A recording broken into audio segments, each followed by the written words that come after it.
Ya, kita mulai dari makanan yang kita makan ya, supaya kita juga bisa menjelaskan kepada pasien-pasien kita nanti bagaimana peran makanan dalam metabolisme kita ya.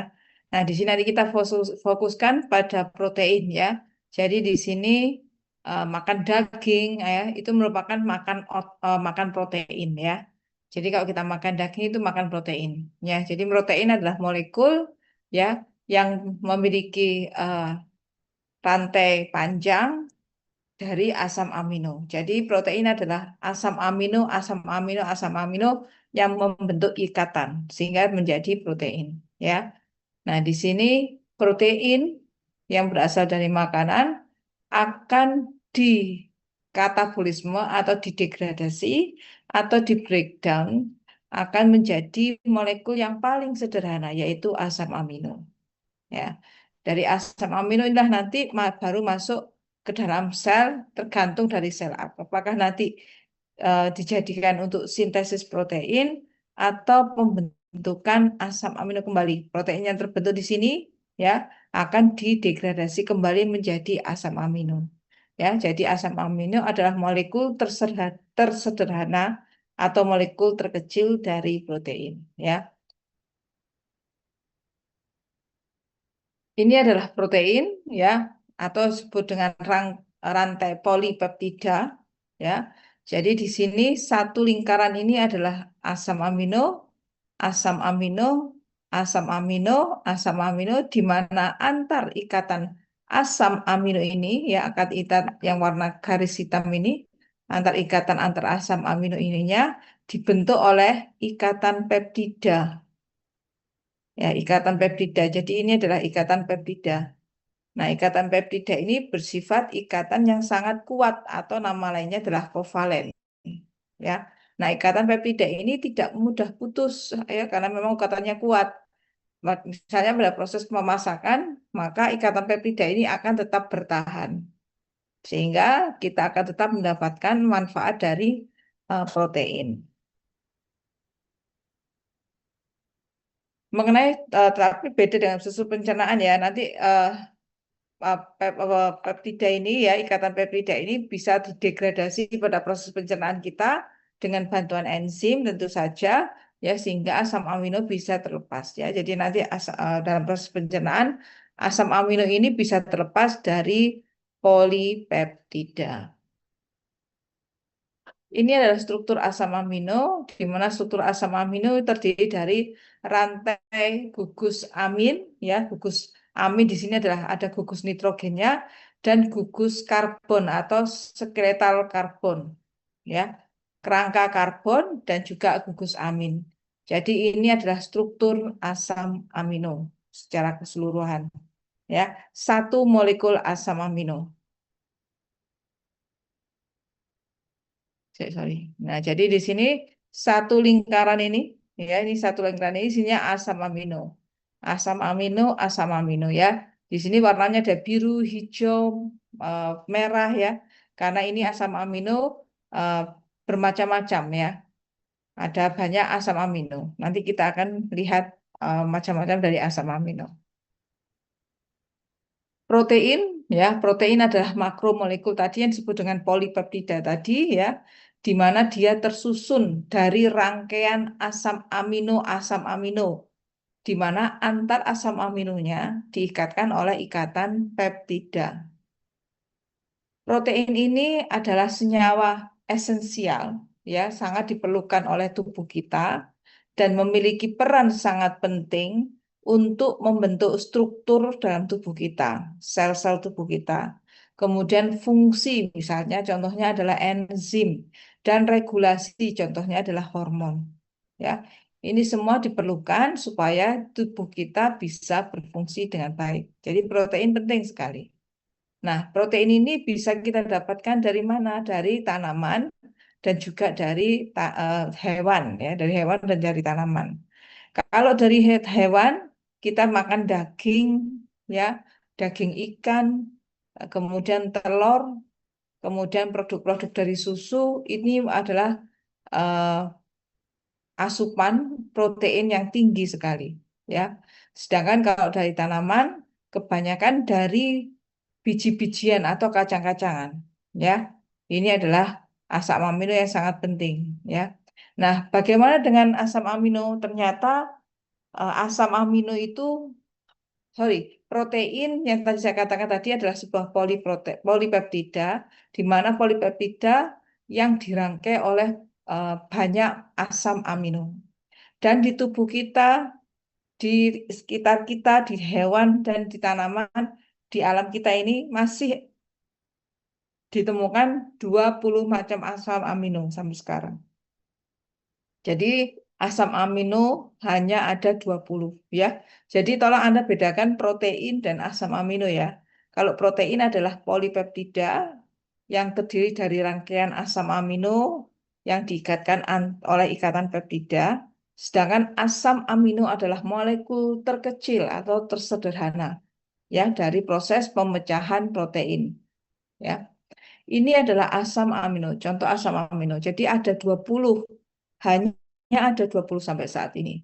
Ada asam amino esensial, ada asam amino antara esensial dan non esensial, dan ada asam amino non esensial.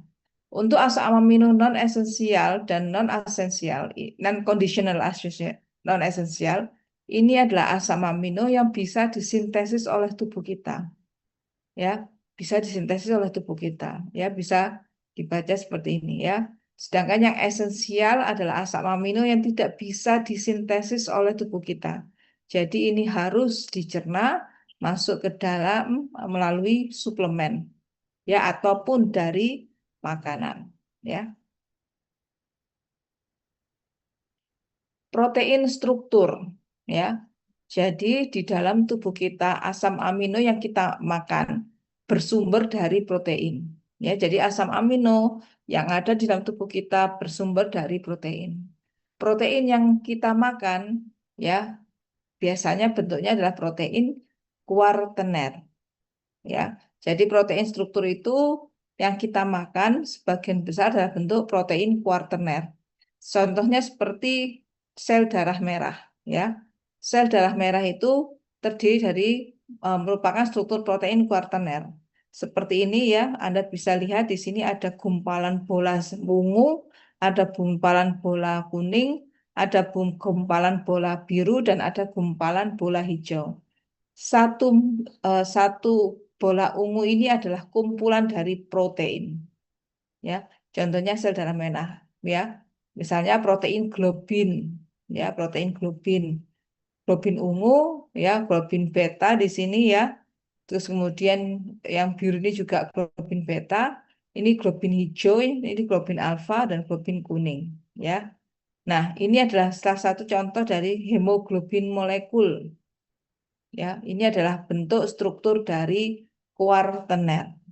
Nah, dari sini nanti ketika hemoglobin struktur atau molekul hemoglobin ini dilisiskan atau di breakdown atau dihancurkan, maka tentu saja ikatan antar gumpalan ini ya antar protein ini satu bola ini protein ya, maka ini akan dihancurkan oleh enzim ya. Enzim ini adalah enzim khusus untuk protein ya, contohnya adalah enzim peptidase, sehingga nantinya eh, struktur kuarterner yang awal ini semuanya ini adalah struktur kuarterner akan berubah menjadi struktur tersier. Jadi sini kalau ungu terlepas, maka ini terjadi membentuk struktur protein tersier yang bola ungu. Kemudian kalau ini nanti juga akan terlepas, akan menjadi struktur tersier dari bola hijau. Sama seperti yang ini dan yang ini. Jadi ini dihancurkan antar ikatan struktur kuarternernya. Nah, setelah itu dari sini struktur tersier ini bisa mengalami lisis lagi atau mengalami degradasi lagi. Sehingga ikatan antar liukan ini ya, karena ini bentuknya bola ya. Jadi di sini tuh ada ikatan-ikatannya. Sehingga dia ini ikatan-ikatannya di sini pura-pura di sini ada ya. Ini ada ikat-ikatannya sehingga bentuknya itu bisa membentuk bola seperti ini. Ya. Nah, kemudian nanti akan didegradasi atau dicerna gitu ya, atau di breakdown akan membentuk struktur sekunder. Ya, ini adalah struktur sekunder. Jadi kalau Anda bayangkan ini adalah mungkin Anda tahu ya, pir besi gitu ya. Ketika dijadiin bola, pir itu kemudian Anda jadiin bola, tapi ketika nanti didegradasi, di breakdown, bentukan bola ini akan kita rentangkan, ya, kita rentangkan. Jadi menjadi seperti sebuah pir, pir besi itu loh, ya. Nah, ini yang disebut dengan struktur sekunder. Nah, kemudian struktur sekunder ini kan ada ikatannya, mungkin bisa tampak di sini, ini ikatan ya. Ikatannya bisa ikatan disulfida, ikatan van der Waals, ya, ikatan ikatan van der Waals, ikatan disulfida. Nah, ikatan ini bisa dihancurkan oleh enzim pepsin misalnya ya, sehingga nanti struktur sekunder ini akan menjadi struktur primer ya. Jadi sini struktur primer di sini contohnya di sini bentuknya menjadi lurus, tidak tidak meliuk-liuk lagi. Nah, ini kan meliuk-liuk ya. Ini namanya struktur sekunder. Nah, ini nanti akan menjadi struktur yang lurus seperti ini. Ini adalah protein primer ya. Sedangkan ini sekunder ya.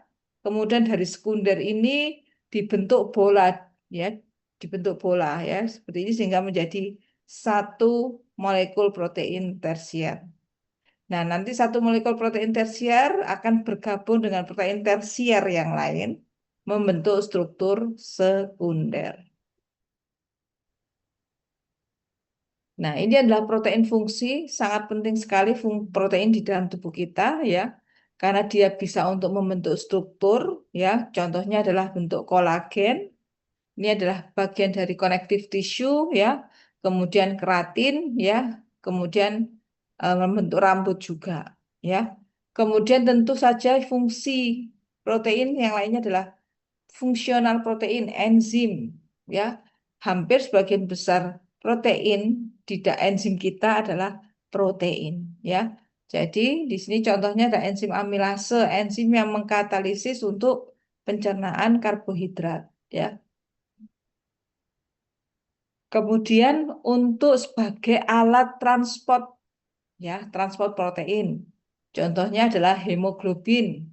Dia membantu hemoglobin tadi ya. Hemoglobin tadi dia berfungsi sebagai pembawa oksigen. Ya, ataupun protein albumin. Albumin ini juga sebuah protein ya. Bisa untuk membantu membawa lipid atau Nanti aku lemak. pasangnya. Nah, kemudian fungsi yang keempat bisa sebagai Double ya? hormon. Jadi Suaranya protein basah. digunakan untuk membentuk hormon. Ya, ini adalah signaling molekul. Kemudian bisa sebagai imunoprotein, ya, sebagai penambah kekebalan tubuh, ya. Jadi di sini penting sekali, ya. Kontraktil protein pada otot, ya, untuk kontraksi otot ini sangat diperlukan. Aktin, miosin ini ada dalam struktur otot, sehingga nanti otot kita bisa berkontraksi, kita bisa bergerak dan juga bisa beristirahat.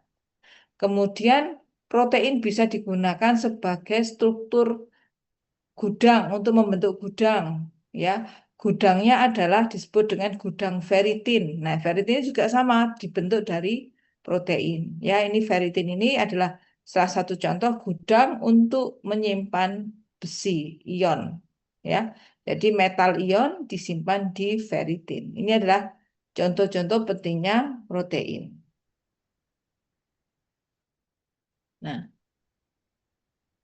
katabolisme protein atau degradasi protein menghasilkan asam amino. Ya, tadi protein ada polipeptida, asam amino adalah molekul terkecil dari protein. Ya, degradasi intraseluler, ya, misalnya dilakukan oleh siapa? Oleh enzim protease intraseluler. Nah, di sini enzim ini akan memutus ikatan peptida internal. Jadi ini terjadi di struktur primer dari protein. Ya, ikatan-ikatan peptida tadi. Sedangkan endopeptidase, eksopeptidase ya, Ini adalah juga asam amino, ya. Di sana juga sebagai enzim, ya, sebagai namanya enzim peptidase dan karboksipeptidase. Ini adalah contohnya saja. Nah, kemudian masuk ke dalam protein, pencernaan protein. Proses pencernaan protein, ya, pertama terjadi di mulut, ya. Kalau kita makan kan masuk ke dalam mulut, ya. Tetapi ternyata pencernaan kimia oleh enzim untuk protein tidak terjadi di mulut. Jadi di mulut ini hanya pencernaan mekanik, ya, gigi yang berperan di sini, mengunyah, ya. Jadi setelah dipotong-potong menjadi eh, gumpalan yang lebih kecil-kecil, ya, istilahnya seperti itu, menjadi bubur lah, ya. Awalnya nasi, kemudian dikunyah menjadi lebih kecil-kecil nasinya, ya. Kemudian masuk ke ditelan, masuk ke dalam esofagus, ya. Kemudian masuk ke dalam lambung. Nah, sorry, lambung. Nah, di lambung ini nanti, ya, dia akan bertemu dengan enzim pepsin, ya, enzim pepsin. Nah, enzim pepsin ini ya nanti akan menghancurkan polipeptida, protein yang masuk ke dalam makanan kita menjadi senyawa-senyawa molekul yang lebih sederhana, yaitu asam amino. Nah, mungkin nanti di dalam lambung ada protein yang belum tercerna sempurna, sehingga berikutnya masuk ke dalam usus, usus halus. Di mana di usus halus enzim-enzim pencernaan masih ada, bahkan lebih lengkap. Ya, kalau di pada lambung enzimnya adalah enzim pepsin, ya. Sedangkan kalau di dalam small intestine enzimnya banyak. Contohnya chymotrypsin, trypsin protease, ya, tripeptidase, ya. Ini adalah contoh-contoh enzim yang ada di dalam small intestine. Ya, kalau di dalam lambung cuma ada pepsin saja, ya, hanya ada di pepsin. Jadi pada proses pencernaan em, protein, ya, maka proses pencernaan lambung ini dilakukan oleh enzim pepsin dan juga dibantu oleh peran HCl, asam lambung, ya. Nah, kemudian masuk ke dalam usus, baru nanti ketemu lagi proses pencernaan protein oleh enzim chymotrypsin, tripsin, dan protease, dan juga tripeptidase. Ya, ini adalah enzim-enzim proses pencernaan yang terjadi pada protein dalam tubuh kita.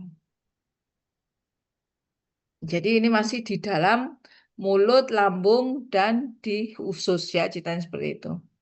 Nah, kalau sudah selesai dicerna di dalam usus, maka asam amino yang ada di dalam usus tadi akan diserap masuk di dalam usus, ya. Jadi di dinding usus akan diserap dan nanti akan dibawa keluar masuk ke dalam pembuluh darah untuk dibawa ke sel-sel tubuh. Jadi yang beredar di sel-sel darah merah kita atau sirkulasi kita adalah asam amino, ya.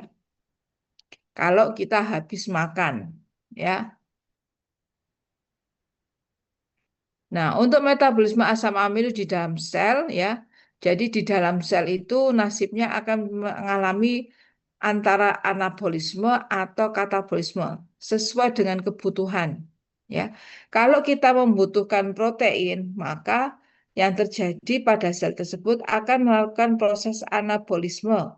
Anabolisme ini membentuk, ya, atau mensintesis. Jadi yang dibentuk dari mana? Dari 20 macam asam amino, ya. Ini 20 macam asam amino dirangkai menjadi sebuah protein. Itu yang disebut dengan sintesis protein. Atau mungkin saja, aku kelebihan asam amino sini dalam tubuhku. Tolong dong diapain, ya? Kalau kelebihannya maka akan didegradasi atau dipecah dengan tujuan untuk dibuang, ya. Nah, proses katabolisme untuk asam amino tadi, ingat struktur asam amino tadi ada yang ada memiliki gugus nitrogen, ada yang memiliki gugus karbon. Nah, di sini untuk penghancurannya atau katabolismenya tentu saja dilakukan adalah katabolisme nitrogen, dan baru katabolisme kerangka karbon dari asam amino. Ya, nanti ini adalah produknya, ya, produk katabolisme dari eh, nitrogen asam amino yaitu urea, dan ini nanti menjadi produk senyawa amfibolik. Ini adalah produk dari hasil katabolisme asam amino.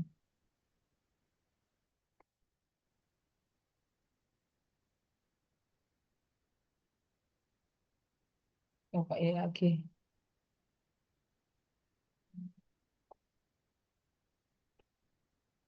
Asam amino di dalam darah, ya. Jadi ini asam amino yang sudah diserap masuk ke dalam darah, ya. Jumlah asam amino dalam darah tergantung jumlah yang diterima dan jumlah yang digunakan. Jadi tergantung supply dan demand, ya. Yang diterima bisa saja dari makanan, ya. Jumlah asam amino diperoleh dari makanan, protein yang kita makan, atau jumlah yang digunakan. Apakah protein asam amino tersebut dipakai untuk mensintesis kembali protein, misal contohnya seperti itu. Dalam keadaan puasa, konsentrasi asam amino dalam darah sekitar 3,5 sampai 5 mg per 100 ml darah. Setelah kita makan, ya, maka akan menjadi 5 sampai 10, ya, hampir 2 kali lipatnya dari ini. Ya, hampir 2 kali lipatnya. Dan nanti akan turun kembali setelah 6 jam. Jadi kalau kita makan, baru saja makan, kalau kita makannya istilahnya gak milih-milih, ya.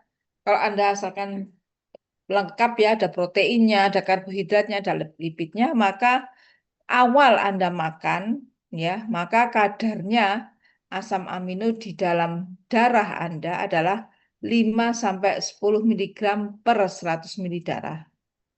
Tetapi kemudian setelah 6 jam Anda terakhir makan, ya, misalnya Anda makan tadi jam 7 itu, ya, jam 7 pagi dimakan, maka 5 sampai 10 miligram asam amino ada di dalam darah sekitar 100 per 100 ml. Setelah 6 jam, balik jam 7 tambah 6, ya, jam 1 siang, maka akan turun asam amino tersebut di dalam darah. Nah, kalau kita puasa, jadi puasa ini sih anggap aja 10 sampai 12 jam, maka kadarnya sampai 3,5 sampai 5 mg. Jadi kadarnya kalau Anda bisa lihat di sini, ya, tidak jauh beda dengan asupan dari makanan. Nah, ini, ya, ini ringkasannya. Jadi sini kita makan protein, ya. Jadi ini protein dari luar, ya. Jadi kita dari makanan-makanan kita. Dari protein ini akan melalui proses pencernaan. Tadi proses pencernaan terjadi di mana saja, yaitu di lambung oleh enzim pepsin, dan kemudian di usus halus oleh enzim tripsin, contohnya ada tripsin dan lainnya, ya. Nah, setelah dicerna di dalam usus, maka asam amino di dalam usus akan meningkat. Nah, karena jumlahnya sudah ada asam aminonya, maka selanjutnya asam amino ini akan diabsorpsi, ya, sorry salah satunya. Dia akan diabsorpsi untuk masuk ke dalam sirkulasi darah. Jadi di sini asam amino ada di dalam darah. Setelah asam amino di dalam darah, jadi asam amino ini kan beredar, ya, di dalam sirkulasi darah, ya. Bisa ke jantung, bisa ke ginjal, bisa ke otot, bisa ke otak, ya. Maka asam amino ini bisa masuk ke dalam sel otot, sel otak, ya, sel ginjal dan lain-lain. Jadi setelah dari sini asam amino masuk ke dalam sel, ya, setelah asam amino masuk ke dalam sel, maka nasib berikutnya adalah terjadi di dalam sel. Sudah bukan di organ pencernaan lagi seperti lambung dan di usus halus, tetapi ini sudah masuk di dalam sel, ya. Sel ini misalkan sel organ liver atau sel hepar, ya. Nah, ternyata di dalam sel hepar ataupun sel otak dan lain-lain, protein yang masuk ke dalam tubuh kita itu tidak tersimpan Jadi kalau Anda makan protein terlalu tinggi, maka protein itu tidak akan dimasukkan dalam gudang. Kelebihannya ya. Kalau terjadi kelebihan, maka tidak akan disimpan, tetapi akan langsung dibuang. Berbeda kalau ada glukosa. Kalau glukosa di dalam darah berlebih, maka akan disimpan dalam bentuk glikogen. Tetapi kalau asam lemak berlebih, maka akan dibentuk menjadi menjadi triasil gliserol. Nah, kalau protein berbeda, protein ini tidak bisa disimpan, ya, tidak bisa disimpan. Sehingga kalau terjadi kelebihan asam amino, maka yang terjadi adalah mendegradasi asam amino. Ingat tadi ya, mendegradasi atau menghancurkan asam amino, ya. Nah, tadi ingat strukturnya asam amino, ada yang struktur atom C dan ada yang struktur atom nitrogen. Nah, nah untuk yang komponen nitrogennya dia akan mengalami nasib seperti ini, ya. Nitrogennya ini harus diekspresikan. Ya, kenapa? Karena bisa membahayakan tubuh. Tetapi yang kerangka karbon, ya, dia tidak akan meninggalkan tubuh kita atau disekresikan menjadi senyawa lain sehingga dikeluarkan lewat kencing, tidak. Ya, ternyata kerangka karbon dari hasil degradasi asam amino bisa dirubah kembali menjadi glukosa, namanya gluconeogenesis, ya. Ataupun juga bisa kelebihan dari asam amino pada karbonnya, maka bisa dirubah untuk mensintesis lemak. Ya, jadi kalau kelebihan protein Anda makannya protein terlalu banyak, ya bisa jadi lemak, bisa jadi gemuk, ya, nggak boleh itu. Nah, ini adalah katabolisme dari nitrogen dan karbon, ya. Ingat ya, struktur asam amino tadi ada gugus nitrogennya, ada gugus karbon. Nah, pada gugus karbon, maka tidak ada masalah selama dia di dalam tubuh bisa masuk ke dalam siklus Krebs, maka eh, protein ini bisa dijadikan sumber energi, ya. Kalau nitrogen di sini ya, nitrogen karena ada gugus nitrogen dalam asam amino, maka nitrogen ini ya akan dipecah menjadi protein yang lain, yaitu aspartat. Nah, aspartat ini ya, aspartat ya. Nah, kemudian bagaimana dengan nitrogennya ya? Bagaimana dengan nitrogennya? Maka nitrogennya di sini ya karena berinteraksi dengan HCO3, molekul HCO3 yang ada dalam tubuh kita sehingga uh, nitrogen dari struktur asam amino ini bisa membentuk amonia NH4. Nah, ini yang akan sangat berbahaya untuk tubuh sel-sel kita karena kita bisa mati karena amonia ya. Nah, karena ini beracun, maka harus masuk ke urea cycle untuk menetralisir. Ya, sehingga hasil dari katabolisme nitrogen pada struktur asam amino yaitu adalah urea. Jadi ini adalah akhir produk dari katabolisme dari amonia ya.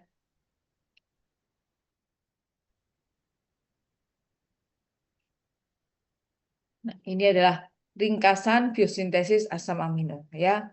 Dari senyawa amfibolik. Jadi ini maksudnya adalah tadi ingat ya gugus gugus bukan struktur asam amino ya ada gugus nitrogen dan ada gugus karbon ya. Jadi di sini dari senyawa amfibolik atau dari senyawa karbon ya.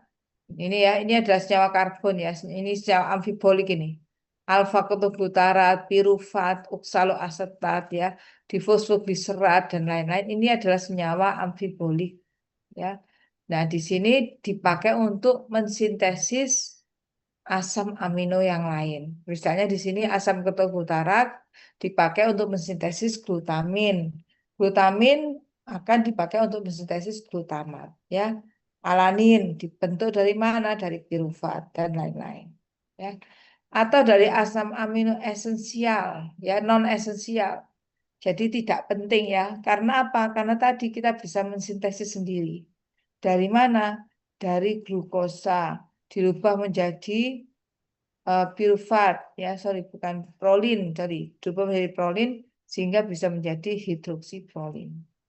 serin berubah menjadi glisin. Nah, ini adalah cara tubuh kita berintegrasi ya. Nah, kalau dari asam amino esensial ya, maka ini adalah hasil dari proses metabolisme dengan serin, maka asam amino ini akan yang awalnya non esensial akan berubah menjadi senyawa amino esensial ya. Bisa dilihat di sini ya. Contohnya di sini ya. Ini yang dari senyawa fibrolik ini ya bisa dirubah menjadi piruvat ya. Ini juga bisa dirubah menjadi ini asetil CoA ya. Bisa dilihat ini. Kalau sudah protein ini dirubah menjadi asetil CoA ya, terbentuk asetil CoA, maka asetil CoA bisa masuk ke dalam siklus Krebs sehingga protein bisa digunakan sebagai sumber energi ya. Tetapi ingat sumber energi utama kita adalah karbohidrat. Yang kedua adalah lipid. Yang ketiga adalah protein. Protein jangan sampai digunakan sebagai sumber energi, ya. Nah, ini adalah contoh bagaimana gluconeogenesis bisa terjadi, ya. Dari mana? Jadi di sini ini adalah asam amino. Alanin ini adalah asam amino. Nah, di dalam otot alan ini akan mengalami degradasi ya karena di sini juga ada aktin dan miosin ya. Nah, protein di sini alanin di sini akan keluar dalam sel dan masuk ke dalam liver, organ liver ya. Maka alanin ini gugus asam amino, maka gugus karbonnya akan berubah menjadi piruvat dan gugus nitrogennya akan menjadi amonia dan akan masuk ke siklus Krebs ya sehingga amonia tadi yang awalnya sangat beracun maka dia tidak akan eh, berkurang ya beracunnya seperti itu ya ini namanya disebut dengan glucose alanin cycle. Kalau ada yang tanya langsung raise hand aja ya atau langsung ngomong aja ya, sebentar.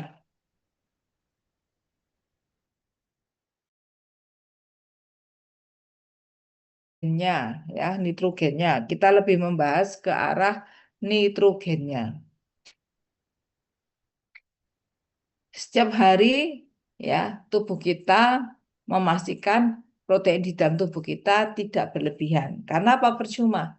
Protein tidak bisa disimpan. Oleh karena itu disebut dengan turnover. Ya, akan dihancurkan, disintesis lagi, hancurkan, sintesis lagi, hancurkan, sintesis lagi.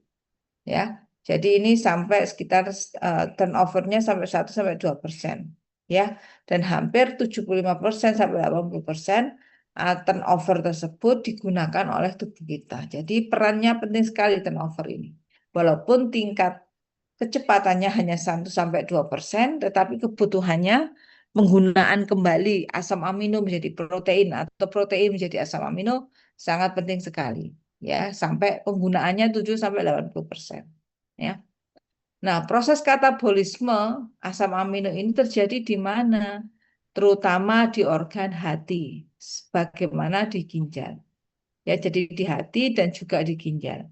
Tetapi terutama di mana? Di ginjal, sorry, di hati. Ya.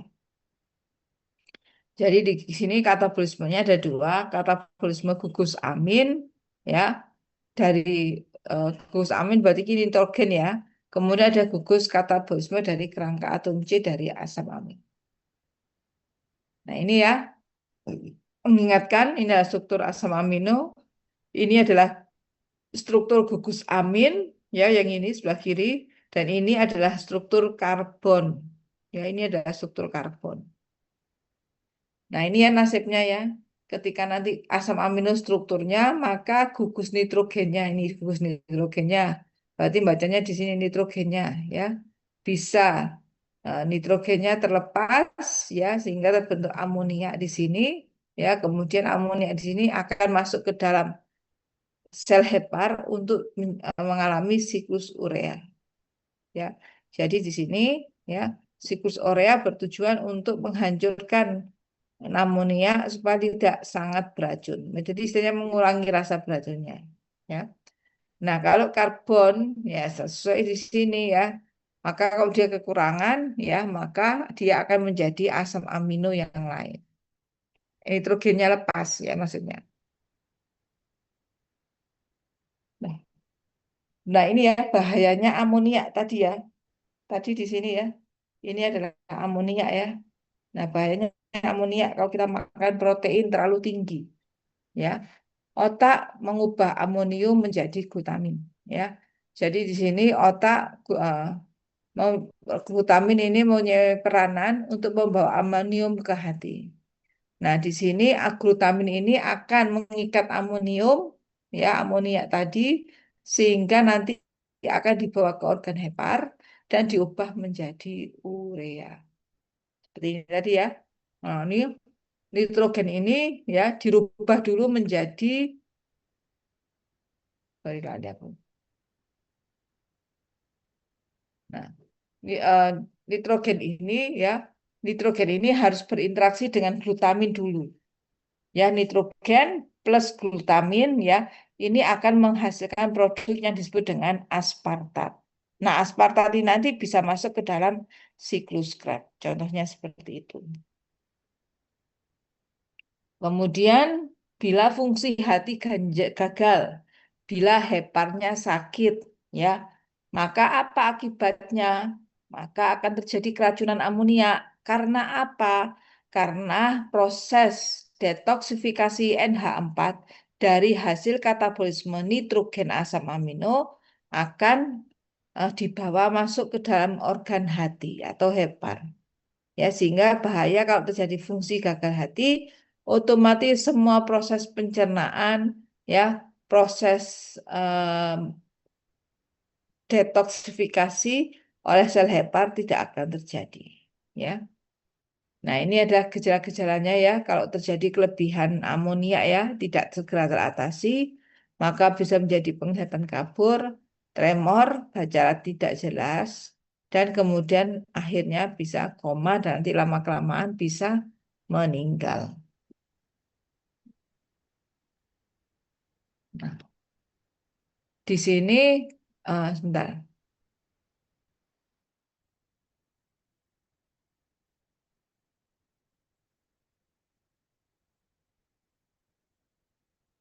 Nah,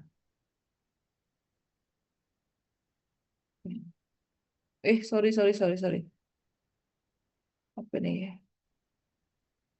Oh, Oke, sorry. Nah, ini ya. Jadi di sini bahaya-bahaya dari keracunan amonia ya. Penglihatan kabur, tremor, bahkan sampai bicara tidak jelas, akhirnya koma ya. Nah, ini biasanya amonia ini sangat sensitif untuk sel-sel saraf ya, terutama di otak. Jadi jangan sampai terjadi keracunan amonia karena kelebihan makan makanan protein. Ini gangguan pada transport amonia ya. Jadi di sini amonia yang berasal dari makanan ya, ini rangkumannya ya. Amonia dari makanan akan berinteraksi dengan glutamin ya. Ini asam amino ya. Glutamin ini asam amino ya. Akan berinteraksi atau berkolaborasi atau berkondensasi dengan amonia sehingga bisa masuk ke dalam pembuluh darah ya. Jadi di sini hasil pencernaan, hasil katabolisme nitrogen dari asam amino struktur tadi ya akan diikat oleh protein yaitu glutamin. Sehingga amonia dan glutamin bisa beredar masuk ke dalam sirkulasi darah.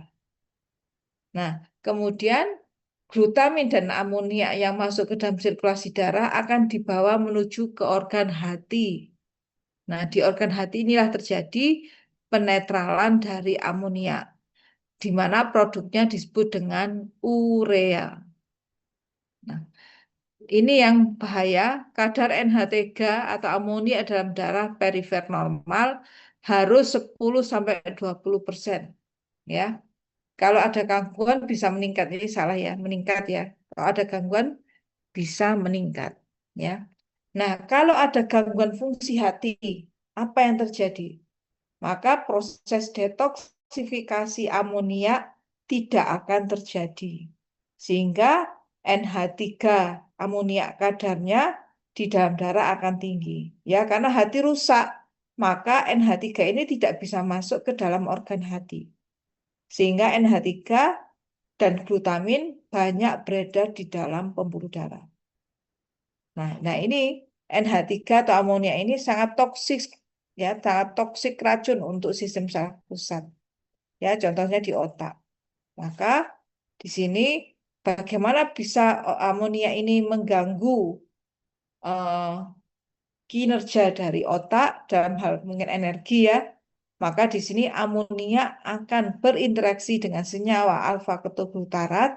Ini juga bagian dari eh, rantai karbon C dari asam amino ya, kemudian saling berinteraksi berubah menjadi senyawa glutamat ya, dan kemudian sehingga menyebabkan alfa ketoglutarat ini kadarnya akan turun ya, karena wajar saja ya, karena ini akan dia kan berinteraksi dengan amonia, maka kadarnya nanti akan menurun ini ya, menjadi glutamat. Ini glutamin ya. Glu di sini adalah glutamin. Ya. Nah, ini Anda bisa lihat di sini ya, bagaimana nanti bisa menurunkan TCA cycle. Di mana dalam satu kali putaran TCA cycle ini, satu putaran ya, menghasilkan 10 ATP. Ya, jadi di sini energi di dalam tubuh kita adalah dalam berupa ATP. Nah, akibat adanya amonia, ya, akibat adanya amonia, ya, maka ternyata amonia tersebut akan mengganggu di sini, ya, ya glutamat terlepaslah menjadi alfa ketoflutarat sehingga nanti menyebabkan TCA cycle ATP-nya jumlahnya menjadi turun, ya, ATP ke siklus Krebsnya tidak berjalan dengan baik. Nah, amonia selain diproduksi oleh hasil katabolisme tadi, maka amonia juga diproduksi oleh dari glutamin yang ada di dalam ginjal. Ya, jadi di sini pada kondisi ini amonia di sini meningkat pada kondisi pH dalam darah kita bersifat asam dan kadar NH3 menurun apabila kadar pH darah kita naik atau kondisinya disebut alkalosis ya. Nah, ini adalah bagaimana proses penetralisir ya dari gugus amin atau di dalam sel ya tubuh kita ya. Ini adalah asam amino ya. Asam amino ini akan ditransaminase ya. Jadi proses transaminase ini adalah proses terjadinya pelepasan gugus nitrogen. Sehingga proses ini menyebabkan asam amino berubah menjadi asam alfa keto. Nah, asam alfa keto ini ya nasibnya bisa ya ketika dia berinteraksi dengan glutamat, asam dengan alfa glutamat, maka ini akan menghasilkan amonia. Nah, amonia ini ya bahayanya ya ketika dia nanti kalau tidak segera dinetralisir akan menyebabkan eh, tadi koma pada manusia. Oleh karena itu NH3 ini harus dinetralisir melalui masuk ke dalam siklus urea sehingga terbentuklah urea. Jadi ini adalah produk dari membersihkan nitrogen yang kita peroleh dari makan protein. Nah, sekarang masuk ke dalam siklus urea. Siklus urea adalah salah satu cara dari makhluk hidup untuk melindungi diri. Siklus urea ini tujuannya adalah mengubah amonia menjadi urea. Ya, urea karena apa? Urea mempunyai toksisitas lebih rendah daripada amonia. Jadi sebenarnya urea ini juga sangat toksik, ya. Bukan sangat toksik, sorry. Juga mempunyai sifat toksisitas, ya. Tetapi kalau dibandingkan dengan amonia yaitu NH3, maka urea ini lebih aman kadarnya kalau di dalam tubuh kita, ya. urea mempunyai toksisitas lebih rendah daripada amonia. Nah, pada mamalia, ya kita termasuk kelompok mamalia ya, urea adalah produk akhir dari metabolisme nitrogen yang asalnya dari asam amino. Ya, jadi nitrogen ini hanya didapat dari asam amino. Ya, karbohidrat tidak memiliki nitrogen, lemak tidak memiliki atom nitrogen. Yang memiliki atom nitrogen hanya protein. Siklus urea ini terjadi di organ hepar, lebih tepatnya di organel mitokondria dan di sitoplasma. Setelah di hepar, ya, setelah mengalami siklus urea di dalam hepar amonia tadi, maka urea akan ditransportkan menuju ke organ ginjal dan untuk diekskresikan, yang menyebab akhirnya eh, dikeluarkan lewat urin kita, ya, urin kita. Sehingga kalau terlalu pekat, ya, urin kita warnanya baunya bisa sangat menyengat, ya, maka itu adalah hampir istilahnya amoniaknya bahasanya ya, amoniaknya agak sedikit tinggi, ya, sehingga memberikan bau kencing yang kurang sedap.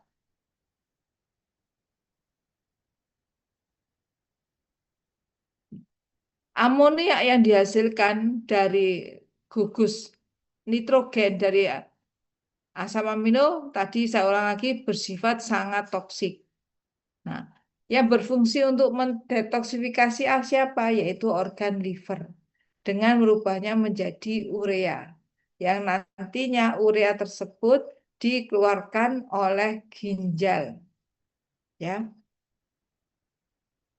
Nah, jadi di sini pada ini ada siklus urea ya. Yang bentuk lingkaran ini siklus urea, bukan siklus Krebs ya. Ini ada siklus urea.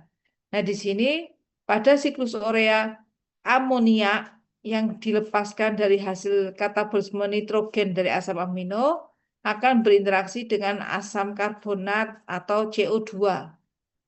Nah, di sini akan masuk masuk ke dalam sel hepar, ya, kemudian di dalam sitoplasmanya akan mengalami siklus urea di sini. Nah, setelah mengalami siklus urea, maka hasil produk dari siklus urea yaitu urea akan dibawa keluar, ya, dibawa keluar dan nanti urea ini nanti baru akan dibuang lewat ginjal. Nah, gangguan liver menyebabkan konsentrasi NH3 meningkat, ya. Nah, ini kalau terjadi keracunan NH3 atau amonia di dalam otak kita menyebabkan retardasi mental, ya. Jadi ke IQ-nya menjadi bodoh, ya. Nah, bahkan kalau yang parah setelah mengalami retardasi mental kalau tidak segera diatasi amonia tersebut bisa menyebabkan koma dan kematian. Gangguan pada siklus urea, ya. Nah, amonia dihasilkan dari hasil katabolisme asam amino di jaringan tubuh dan hasil kerja bakteri usus terhadap sisa protein asam amino dalam makanan, ya. Jadi amonia didapatkan dari mana? Ya, bisa dibaca di sini. Nah, dari sini amonia itu akan masuk ke dalam darah. Tetapi amonia ini tidak sendirian ketika masuk ke dalam darah. Dia harus berikatan dengan glutamin. Jadi amonia berikatan dengan glutamin baru bisa masuk ke dalam sirkulasi darah. Nah, nanti di dalam darah NH3 ini dan glutamat akan dibawa masuk ke dalam organ hepar. Nah, nanti ketika masuk organ hepar, glutamat akan dilepaskan, ya, sehingga tersedia NH3 atau amonia saja di dalam hepar. Nah, nanti amonia ini akan mengalami siklus urea, ya, dirubah menjadi urea di hati. Prosesnya disebut dengan siklus urea, ya. Nah, setelah terjadi siklus urea, maka urea ini akan diekspresikan oleh ginjal, ya, dalam bentuk yang larut dalam air melalui kencing.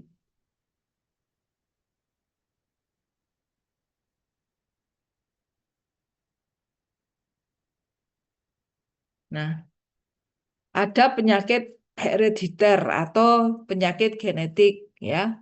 Ini karena cacat enzim dalam tahap siklus urea ya. Saya tidak tanyakan enzim-enzim saja yang menyebabkan gangguan pada siklus urea ya, tapi Anda hanya tahu prinsipnya saja ya.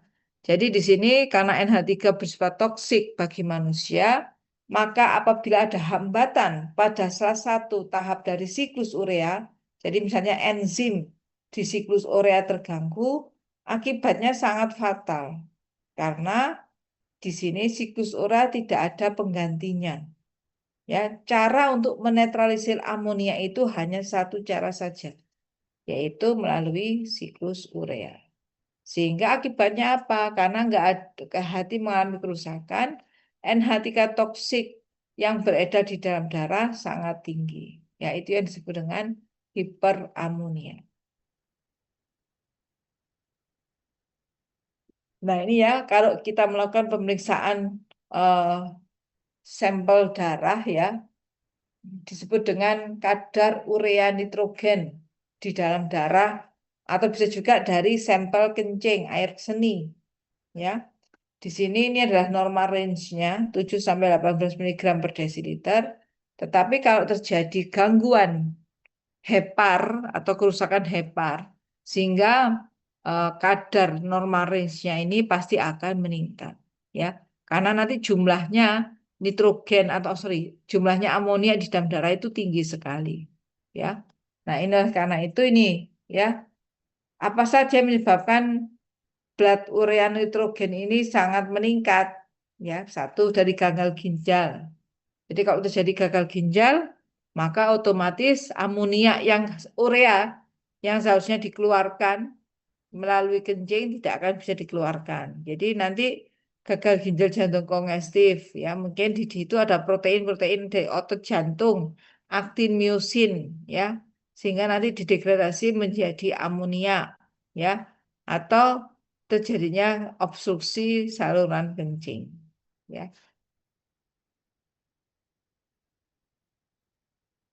Nah, ini adalah inherited ya, ya diturunkan dari genetik ya, genetic disorder pada enzim siklus urea ya.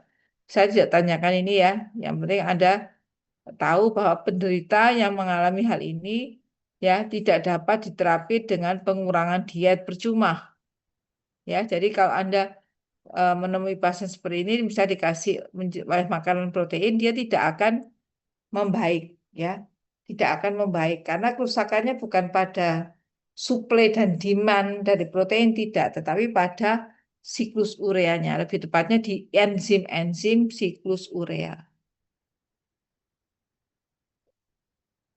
Nah, tadi saya membahas tentang katabolisme nitrogen ya, katabolisme nitrogen yang berasal dari gugus amin asam amino.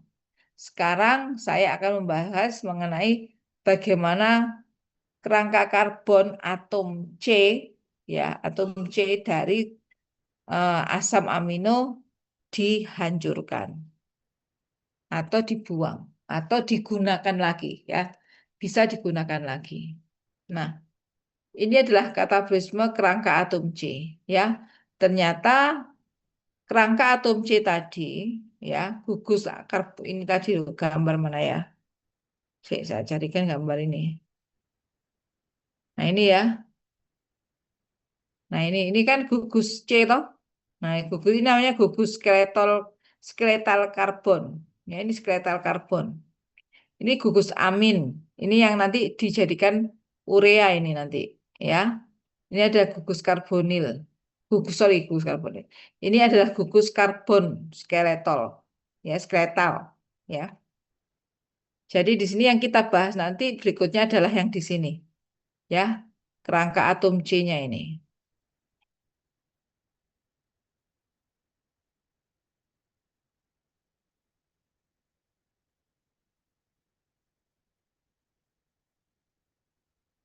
Nah, dari kerangka atom C itu ternyata bisa dirubah menjadi karbohidrat, bisa dirubah menjadi lemak, bahkan bisa dirubah menjadi kedua-duanya.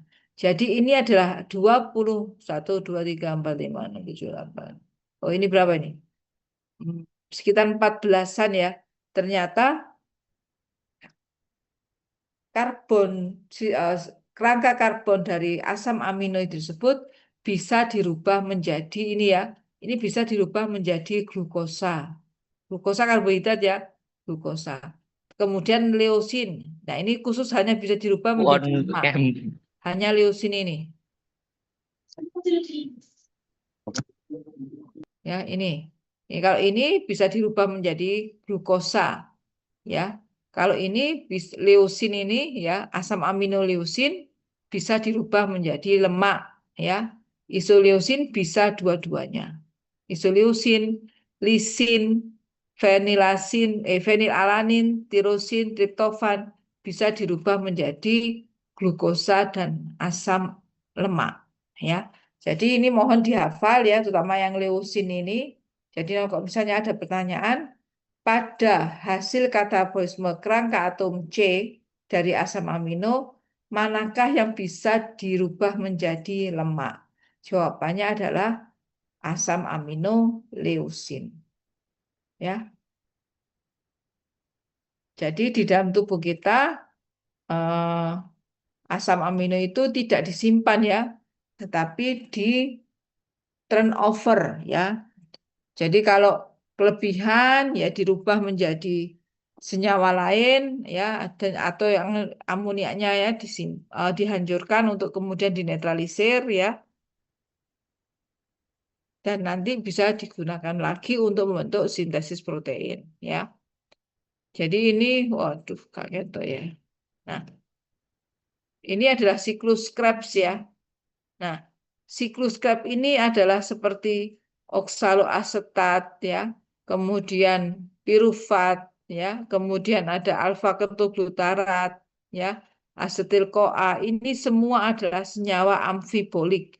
Ya, jadi istilah dari senyawa amfibolik di sini adalah senyawa yang bisa untuk mensintesis senyawa lain ya, dan juga bisa dikatabolisme. Jadi dia memiliki peran dapat untuk disintesis menjadi senyawa lain dan dapat dikatabolisme. Contohnya ini tadi ya, pirufat bisa dirubah nanti menjadi glukosa ya.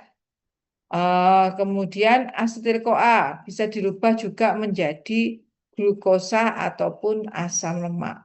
Yaitu yang disebut dengan amfibolik. Atau juga dari hasil ini, maka misalnya alfa ketoglutarat akan dikatabolisme atau dioksidasi, akan mendapat tambahan gugus amin, ya, mendapat gugus nitrogen di sini, alfa ketoglutaratnya, oksalasetnya, atau asetatnya, maka bisa dirubah menjadi asam amino.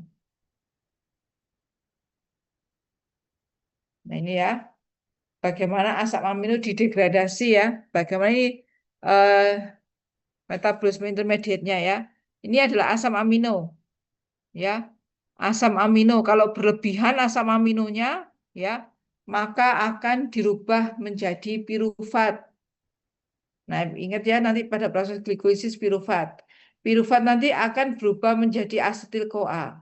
Dan asetil CoA akan masuk ke dalam siklus Krebs. Nah, jadi di sini alanin, serin, sistin, ya, glisin, ya, ini bisa digunakan sebagai sumber energi.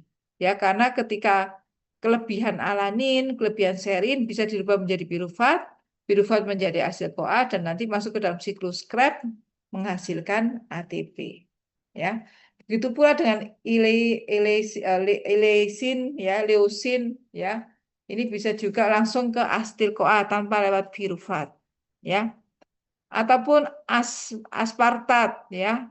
Kemudian fenilalanin, triptofan, ya, dan lain-lain. Ini bisa masuk ke dalam siklus Krebs, ya, dirubah misalnya seperti ini fenilalanin dirubah menjadi fumarat sehingga bisa masuk dalam siklus Krebs. Tetapi tentu saja jumlah ATP-nya tidak sebanyak kalau mulai dari asetil CoA ya.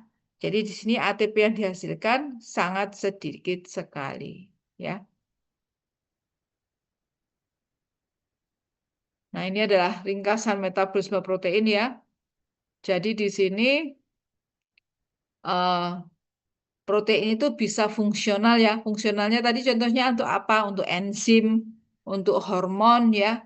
Jadi di sini eh, di dalam tubuh kita bisa dipakai atau membentuk itu tersebut. Tetapi mungkin pada saat-saat tertentu bukan enzim ya, hormon tersebut bisa mengalami kerusakan. Sehingga ketika hormon yang tadi strukturnya terdiri dari protein, maka bisa didegradasi sehingga menghasilkan asam amino. Nah, inilah nanti nasibnya asam amino ya akan bisa dipakai untuk pembentukan glukosa ya kalau didegradasi asam aminonya membentuk glukosa ya atau membentuk lemak ya atau juga nanti hasilnya gugus nitrogennya ya dari katabolisme asam amino ini gugus nitrogennya akan terlepaslah amonia kemudian masuk ke dalam siklus urea masuk ke dalam sehingga menghasilkan urea dan nanti diekspresikan lewat ginjal. Atau asam amino ini bisa juga sintesis de novo ya. Sintesis de novo dari asam lemak ya. Jadi asam amino bisa dipakai untuk mensintesis lemak ya. Seperti itu. Mungkin sampai sedikit ini saja untuk kuliah metabolisme asam amino. Ada yang mau ditanyakan?